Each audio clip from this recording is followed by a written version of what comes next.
ನಮಸ್ಕಾರ. ಪ್ರಾಚೀನ ಭಾರತದ ಇತಿಹಾಸದ ಈ ವಿಶೇಷ ವಿಶ್ಲೇಷಣೆಗೆ ಸ್ವಾಗತ. ಇವತ್ತು ನಮ್ಮ ಚರ್ಚೆಯ ಕೇಂದ್ರಬಿಂದು ಭಾರತದ ಮೊಟ್ಟಮೊದಲ ಬೃಹತ್ ಸಾಮ್ರಾಜ್ಯ, ಮೌರ್ಯ ಸಾಮ್ರಾಜ್ಯ. ಇದು ಕೇವಲ ಒಂದು ರಾಜಮನೆತನವಾಗಿರದೆ ಇಡೀ ಭಾರತ ಉಪಖಂಡಕ್ಕೆ ಮೊದಲ ಬಾರಿಗೆ ರಾಜಕೀಯ ಐಕ್ಯತೆ ತಂದುಕೊಟ್ಟ ಶ್ರೇಯಸ್ಸು ಇವರದ್ದು. ಸ್ಪರ್ಧಾತ್ಮಕ ಪರೀಕ್ಷೆಗಳ ದೃಷ್ಟಿಯಿಂದ ಇದೊಂದು ಮೈಲಿಗಲ್ಲು ಅಂತಲೇ ಹೇರಬಹುದು. ಬನ್ನಿ, ಇತಿಹಾಸದ ಈ ರೋಚಕ ಪುಟಗಳನ್ನು ಒಟ್ಟಿಗೆ ತಿರುವಿ ಹಾಕೋಣ. ಇಂದಿನ ಈ ಮಾಸ್ಟರ್ ಕ್ಲಾಸ್ನಲ್ಲಿ ನಾವು 5 ಪ್ರಮುಖ ಹಂತಗಳನ್ನು ಕವರ್ ಮಾಡಲಿದ್ದೇವೆ. ಮೌರ್ಯರ ಮೂಲ, ಚಂದ್ರಗುಪ್ತ ಮೌರ್ಯನ ಸಾಧನೆಗಳು, ಚಾಣಕ್ಯನ ಆಡಳಿತ ವೈಖರಿ, ಅಶೋಕ ಮಹಾಶಯನ ದೃಷ್ಟಿಕೋನ ಹಾಗೂ ಕೊನೆಯದಾಗಿ ಇವರ ಶಿಲಾಶಾಸನಗಳು ಮತ್ತು ಪರಂಪರೆ. ಈ ಎಲ್ಲ 5 ಅಂಶಗಳು ಪರೀಕ್ಷೆಯ ದೃಷ್ಟಿಯಿಂದ ನಮಗೆ ಅತಿ ಮುಖ್ಯ. ಹಾಗಾದ್ರೆ ಮೊದಲು ಈ ಬೃಹತ್ ಸಾಮ್ರಾಜ್ಯದ ಮೂಲ ಮತ್ತು ಐತಿಹಾಸಿಕ ಆಧಾರಗಳ ಬಗ್ಗೆ ತಿಳ್ಕೊಳ್ಳೋಣ. ಚಂದ್ರಗುಪ್ತ ಮೌರ್ಯನ ಮೂಲದ ಬಗ್ಗೆ ಇತಿಹಾಸಕಾರರಲ್ಲಿ ಮುಖ್ಯವಾಗಿ 4 ರೋಚಕ ಸಿದ್ಧಾಂತಗಳಿವೆ. ಇದನ್ನು ಸ್ವಲ್ಪ ಗಮನವಿಟ್ಟು ಕೇಳಿ. 1. ವಿಶಾಖದತ್ತನ ಮುದ್ರಾರಾಕ್ಷಸದಲ್ಲಿ ಇವನನ್ನ ಮಯೂರಸುತ ಅಂತ ಕರೆಯಲಾಗಿದೆ. 2ನೇದು, ಜೈನ ಸಾಹಿತ್ಯದ ಪ್ರಕಾರ ಇವನು ನವಿಲು ಸಾಕುವ ಮಯೂರ ಪೋಷಕ ಪಂಗಡದವನು. 3ನೇ ವಾದ ಏನ್ಗೊತ್ತಾ? ನಂದರಾಜನ ಉಪಪತ್ನಿ ಮುರಾ ಎಂಬ ಹೆಸರಿನಿಂದ ಮೌರ್ಯ ಪದ ಬಂದಿದೆ ಅಂತ.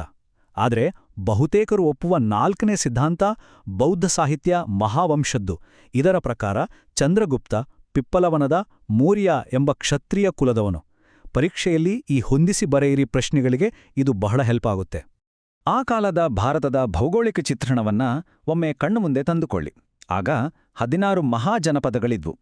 ಪರಸ್ಪರ ಕಾದಾಡುತ್ತಿದ್ದ ಈ ಪುಟ್ಟ ಗಣರಾಜ್ಯಗಳು ಮತ್ತು ಸಂಸ್ಥಾನಗಳನ್ನೆಲ್ಲ ಒಟ್ಟುಗೂಡಿಸಿ ಒಂದೇ ಕೊಡೆಯಡಿ ತಂದಿದ್ದು ಮೌರ್ಯರ ನಿಜವಾದ ಹೆಗ್ಗಳಿಕೆ. ಮಗಧದ ರಾಜಧಾನಿ ಪಾಟಲಿಪುತ್ರ ಇರಬಹುದು, ಗಾಂಧಾರದ ತಕ್ಷಶಿಲಾ ಅಥವಾ ಕೋಸಲದ ಸಾಕೇತ ಇರಬಹುದು. ಭೂಗೋಳ ಆಧಾರಿತ ಪ್ರಶ್ನೆಗಳಿಗೆ ಈ ರಾಜಧಾನಿಗಳ ಹೆಸರುಗಳನ್ನು ನೆನ್ಪಿಟ್ಕೊಳ್ಳೋದು ಕಡ್ಡಾಯ.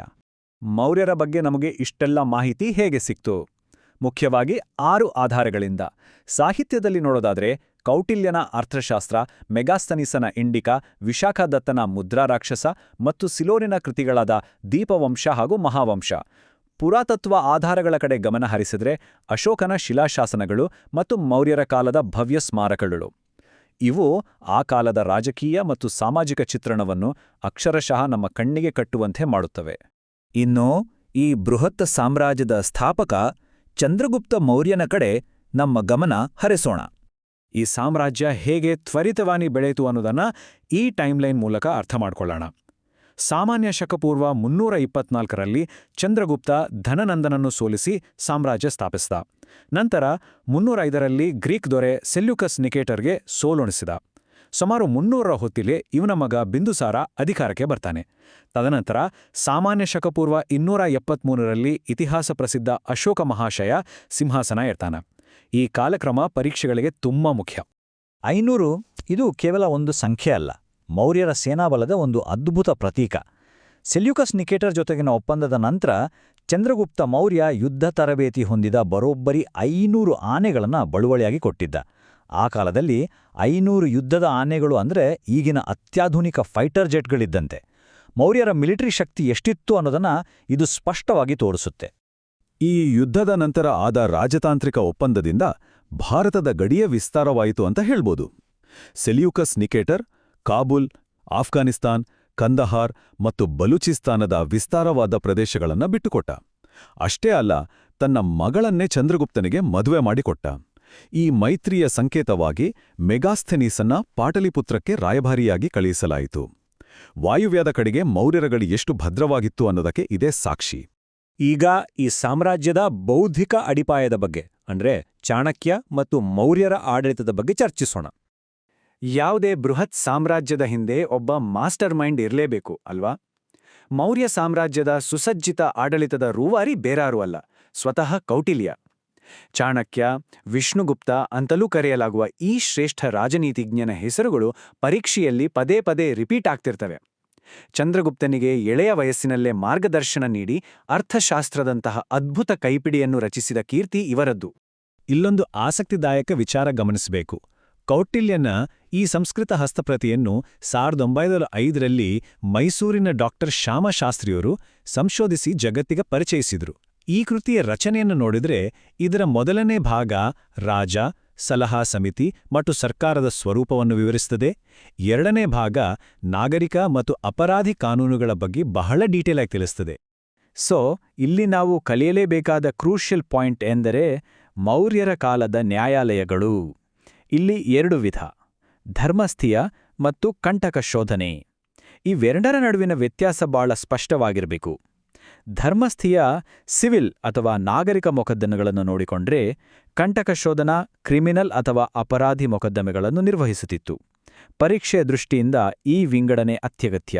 ಬನ್ನಿ, ಇತಿಹಾಸದ ಅತ್ಯಂತ ಶ್ರೇಷ್ಠ ಚಕ್ರವರ್ತಿ ಅಶೋಕ ಮಹಾಶಯನ ಕಾಲಘಟ್ಟಕ್ಕೆ ಹೋಗೋಣ. ಪ್ರಪಂಚದ ಇತಿಹಾಸದಲ್ಲಿ ಒಂದು ಭಾರೀ ಯುದ್ಧ ಗೆದ್ದ ಮೇಲೂ ಯುದ್ಧವನ್ನೇ ತ್ಯಜಿಸಿದ ಏಕೈಕ ಸಾಮ್ರಾಟ ಎಂದರೆ ಅದು ಅಶೋಕ. ಕಳಿಂಗ ಯುದ್ಧದ ಆ ಭೀಕರತೆ, ಸಾವು, ನೋವುಗಳು ಆತನ ಮನಸ್ಸನ್ನು ಅಕ್ಷರಶಃ ಕಲುಕಿದವು. ಆ ಕ್ಷಣದಿಂದಲೇ ಅಶೋಕ ದಿಗ್ವಿಜಯ ಅಂದರೆ ರಕ್ತಪಾತದ ಮೂಲಕ ಗೆಲ್ಲುವುದನ್ನು ಬಿಟ್ಟು ಧರ್ಮವಿಜಯ ಅಂದರೆ ಶಾಂತಿಯ ಮೂಲಕ ಜನರ ಹೃದಯ ಗೆಲ್ಲುವ ಮಾರ್ಗ ಹಿಡಿದ. ಇದು ಇಡೀ ಸಾಮ್ರಾಜ್ಯದ ದಿಕ್ಕನ್ನೇ ಬದಲಾಯಿಸಿಬಿಡ್ತು. ಅಶೋಕನ ಪರಂಪರೆ ಎಂಥದ್ದು ಅನ್ನೋದಕ್ಕೆ ಬ್ರಿಟಿಷ್ ಇತಿಹಾಸಕಾರ H.G. ವೆಲ್ಸ್ ಅವರ ಈ ಮಾತುಗಳೇ ಸಾಕ್ಷಿ. 10,000 ರಾಜಮಹಾರಾಜರ ಹೆಸರುಗಳು ತುಂಬಿರುವ ಇತಿಹಾಸವೆಂಬ ದಿಗಂತದಲ್ಲಿ ಅಶೋಕನೊಬ್ಬನೇ ಧ್ರುವತಾರೆಯಂತೆ ಏಕಾಂಗಿಯಾಗಿ ಬೆಳಗ್ತಿದ್ದಾನೆ. ಎಂತಹ ಅದ್ಭುತವಾದ ಮಾತು ಅಲ್ಲ! ಕೇವಲ ಕತ್ತಿ ಗುರಾಣಿಗಳಿಂದಲ್ಲ, ಕರುಣೆಯಿಂದಲೂ ಅಜರಾಮರರಾಗಬಹುದು ಅನ್ನೋದಕ್ಕೆ ಇದೇ ಬೆಸ್ಟ್ ಎಕ್ಸಾಂಪಲ್. ಕೊನೆಯದಾಗಿ ಅಶೋಕನ ಹೆಜ್ಜೆ ಗುರುತುಗಳಾದ ಶಿಲಾಶಾಸನಗಳು ಮತ್ತು ಮೌರ್ಯರ ಪರಂಪರೆಯ ಬಗ್ಗೆ ನೋಡೋಣ. ತನ್ನ ಸಂದೇಶಗಳನ್ನು ನೇರವಾಗಿ ಜನಸಾಮಾನ್ಯರಿಗೆ ತಲುಪಿಸಲು ಶಿಲಾಶಾಸನಗಳನ್ನು ಹೊರಡಿಸಿದ ಭಾರತದ ಮೊದಲ ಸಾಮ್ರಾಟನೇ ಅಶೋಕ. ಪ್ರಾಕೃತ, ಪಾಳಿ, ಗ್ರೀಕ್ ಭಾಷೆಗಳಲ್ಲಿ, ಬ್ರಾಹ್ಮಿ ಮತ್ತು ಖರೋಷ್ಠಿ ಲಿಪಿಗಳಲ್ಲಿ ಇವನ್ನು ಕೆತ್ತಲಾಗಿದೆ. ಇಲ್ಲಿ ನೆನ್ಪಿಡಬೇಕಾದ ಇನ್ನೊಂದು ಫ್ಯಾಕ್ಟ್ ಅಂದ್ರೆ, ದೀರ್ಘಕಾಲದವರೆಗೆ ಯಾರಿಗೂ ಅರ್ಥವಾಗದಿದ್ದ ಈ ಬ್ರಾಹ್ಮಿ ಲಿಪಿಯನ್ನು 1831ರಲ್ಲಿ ಜೇಮ್ಸ್ ಪ್ರಿನ್ಸೆಪ್ ಅನ್ನೋ ವಿದ್ವಾಂಸರು ಮೊದಲ ಬಾರಿಗೆ ಓದಿ ಅರ್ಥೈಸಿದರು. ಇದರಿಂದ ಇತಿಹಾಸದ ಹೊಸ ಅಧ್ಯಾಯವೇ ತೆರೆದುಕೊಂಡಿತು. ಇದು ನಮಗೆ ಇನ್ನಷ್ಟು ಹತ್ತಿರವಾದ ವಿಷಯ. ಕರ್ನಾಟಕದಲ್ಲಿ ಅಶೋಕನ ಶಾಸನಗಳು ಎಲ್ಲೆಲ್ಲಿವೆ ಅನ್ನೋದನ್ನು ನಾವು ಸ್ಪಷ್ಟವಾಗಿ ತಿಳಿದಿರಬೇಕು.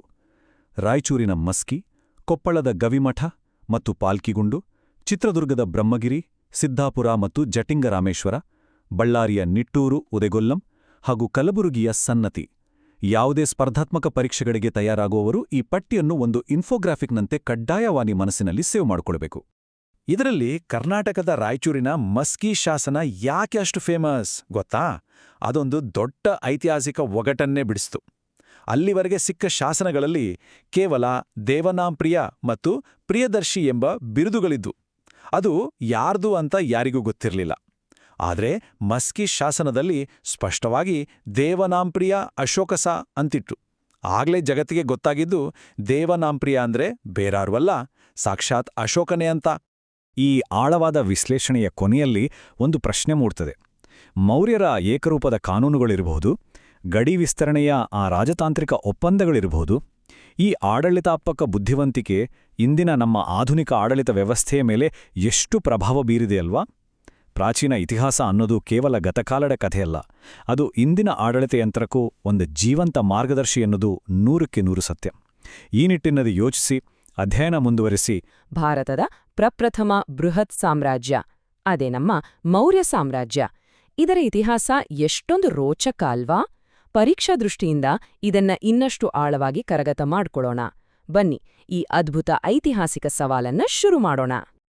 ಈ ಸವಾಲಿನ ನಿಯಮಗಳು ತುಂಬಾನೇ ಸಿಂಪಲ್. ಒಟ್ಟು 10 ಹೈ ಲೆವೆಲ್ ಮಲ್ಟಿಪಲ್ ಚಾಯ್ಸ್ ಪ್ರಶ್ನೆಗಳು ಬರ್ತವೆ. ಪ್ರತಿ ಪ್ರಶ್ನೆ ಕೇಳಿದಾಗ್ಲೂ ಉತ್ತರ ನೆನ್ಪಿಸ್ಕೊಳ್ಳೋದಕ್ಕೆ ಸ್ವಲ್ಪ ಟೈಮ್ ತಗೊಳ್ಳಿ, ಅದೇ ಆಕ್ಟಿವ್ ರೀಕಾಲ್. ಆಮೇಲೆ ಅದರ ಕಂಪ್ಲೀಟ್ ಡೀಟೇಲ್ಸ್ ನಾವೇ ಕೊಡ್ತೀವಿ. ಇದರಿಂದ ಕಾನ್ಸೆಪ್ಟ್ಸ್ ಮೈಂಡಲ್ಲಿ ಪರ್ಮನೆಂಟ್ ಆಗಿ ಫಿಕ್ಸ್ ಆಗತ್ತೆ. ಸರಿ, ನಮ್ಮ ಮೊದಲನೇ ಪ್ರಶ್ನೆಗೆ ಹೋಗೋಣ. ಮೌರ್ಯ ಸಾಮ್ರಾಜ್ಯದ ಸಂಸ್ಥಾಪಕ ಚಂದ್ರಗುಪ್ತ ಮೌರ್ಯನ ಹಿನ್ನೆಲೆ ಬಗ್ಗೆನೇ ಇತಿಹಾಸಕಾರರಲ್ಲಿ ಸಾಕಷ್ಟು ಚರ್ಚೆಗಳಾಗಿವೆ. ಹಾಗಾದ್ರೆ ಈ ಪ್ರಾಚೀನ ಸಾಹಿತ್ಯಗಳು ಆತನ ಮೂಲದ ಬಗ್ಗೆ ಏನೇನ್ ಹೇಳ್ತವೆ ಅನ್ನೋದನ್ನ ಸರಿಯಾಗಿ ಮ್ಯಾಚ್ ಮಾಡಕ್ಕಾಗುತ್ತಾ? ಸ್ವಲ್ಪ ಯೋಚನೆ ಮಾಡಿ. ಇದರ ನಿಖರವಾದ ಉತ್ತರ ಇಲ್ಲಿದೆ ನೋಡಿ. ಇಲ್ಲಿನ ಬೇರೆ ಬೇರೆ ಮೂಲಗಳನ್ನ ನೋಡಿದ್ರೆ ನಿಜಕ್ಕೂ ಆಶ್ಚರ್ಯ ಆಗುತ್ತೆ.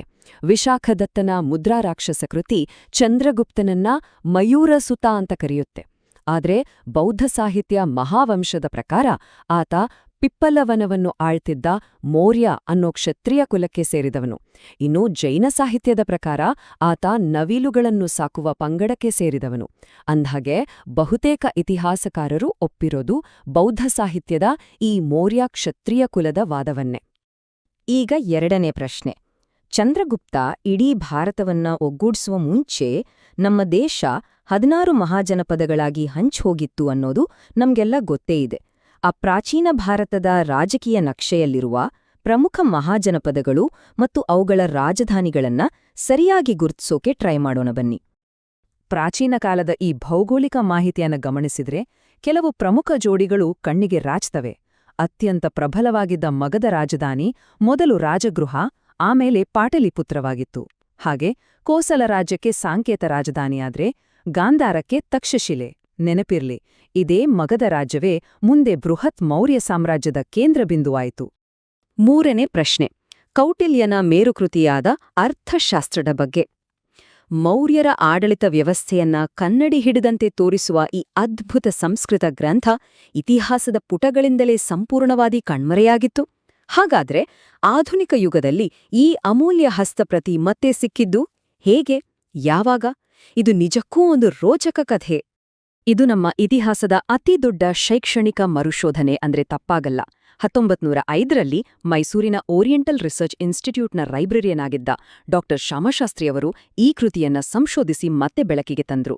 ಬರೀ ಅಷ್ಟೇ ಅಲ್ಲ, 1909ರಲ್ಲಿ ಅವರೇ ಇದರ ಇಂಗ್ಲಿಷ್ ಭಾಷಾಂತರವನ್ನು ಪ್ರಕಟಿಸಿದ್ರು. ಅಲ್ಲಿಯವರೆಗೂ ಕಗ್ಗತ್ತಲಿನಲ್ಲಿದ್ದ ಮೌರ್ಯರ ಆಡಳಿತ ವ್ಯವಸ್ಥೆಯ ಸ್ಪಷ್ಟ ಚಿತ್ರಣ ಇಡೀ ಪ್ರಪಂಚಕ್ಕೆ ಗೊತ್ತಾಗಿದ್ದೇ ಆಗ. ನಾಲ್ಕನೇ ಪ್ರಶ್ನೆ. ಈಗ ಒಬ್ಬ ಮಹಾನ್ ವಿಜೇತ ಚಕ್ರವರ್ತಿಯ ಅಂತಿಮ ದಿನಗಳತ್ತ ತಿರುಗೋಣ.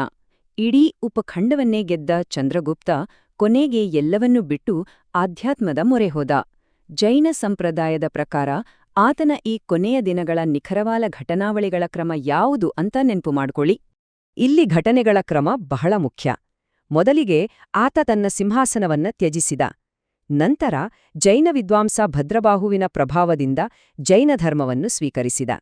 ಅಲ್ಲಿಂದ ನೇರವಾಗಿ ನಮ್ಮ ಕರ್ನಾಟಕದ ಶ್ರವಣಬೆಳಗೊಳಕ್ಕೆ ವಲಸೆ ಬಂದು ಕೊನೆಗೆ ಕ್ರಿಸ್ತಪೂರ್ವ 300ರಲ್ಲಿ ಚಂದ್ರಗಿರಿ ಬೆಟ್ಟದ ಮೇಲೆ ಕಠಿಣವಾದ ಸಲ್ಲೇಖನ ವ್ರತ ಆಚರಿಸಿ ಪ್ರಾಣತ್ಯಾಗ ಮಾಡಿದ.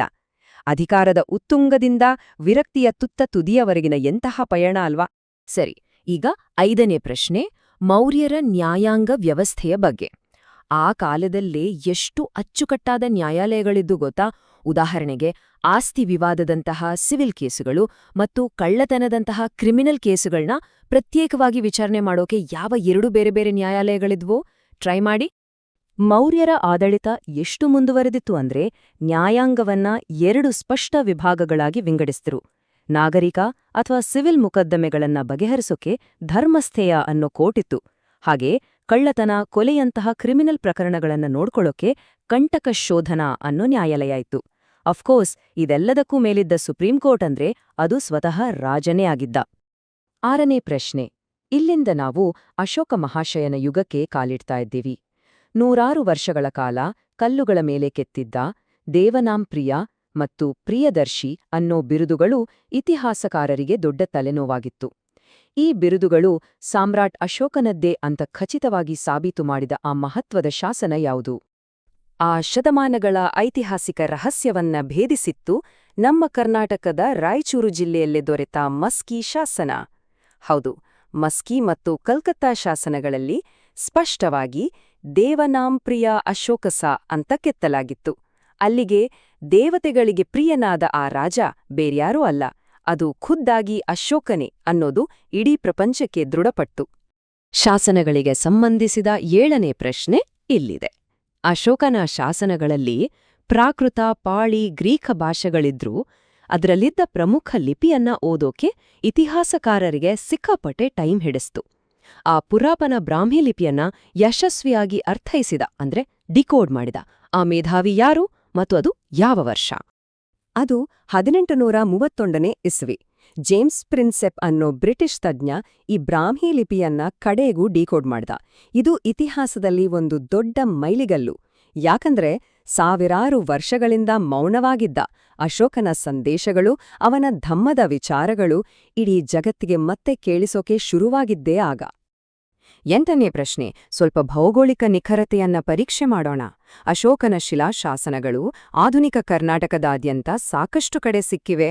ಪರೀಕ್ಷೆಗಳಲ್ಲಿ ಪದೇ ಪದೇ ಕೇಳುವ ಈ ಶಾಸನಗಳು ಮತ್ತು ಅವು ಸಿಕ್ಕಿರುವ ನಿರ್ದಿಷ್ಟ ಜಿಲ್ಲೆಗಳನ್ನ ಸರಿಯಾಗಿ ಮ್ಯಾಚ್ ಮಾಡೋಕ್ಕಾಗತ್ತಾ ನೋಡಿ? ಪರ್ಫೆಕ್ಟ್ ಮ್ಯಾಚಿಂಗ್ ಇಲ್ಲಿದೆ. ಗವಿಮಠ ಮತ್ತು ಪಾಲ್ಕಿಗುಂಡು ಶಾಸನಗಳು ಕೊಪ್ಪಳ ಜಿಲ್ಲೆಯಲ್ಲಿವೆ. ಬ್ರಹ್ಮಗಿರಿ, ಸಿದ್ಧಾಪುರ, ಜಟಿಂಗರಾಮೇಶ್ವರ ಶಾಸನಗಳು ಚಿತ್ರದುರ್ಗದಲ್ಲಿ. ಇನ್ನು ನಿಟ್ಟೂರು, ಉದೇಗೋಳಂ ಬಳ್ಳಾರಿಯಲ್ಲಿದ್ರೆ ಅತ್ಯಂತ ಪ್ರಸಿದ್ಧವಾದ ಸನ್ನತಿ ಶಾಸನಗಳು ಕಲಬುರಗಿ ಜಿಲ್ಲೆಯಲ್ಲಿ ಪತ್ತೆಯಾಗಿವೆ. ಇದನ್ನಂತೂ ಮರೆಯೋ ಹಾಗಿಲ್ಲ. ಎಕ್ಸಾಮ್ಸ್ ದೃಷ್ಟಿಯಿಂದ ಇದು ತುಂಬಾನೇ ಇಂಪಾರ್ಟೆಂಟ್. 9ನೇ ಪ್ರಶ್ನೆಗೆ ಬಂದಿದ್ದೀವಿ.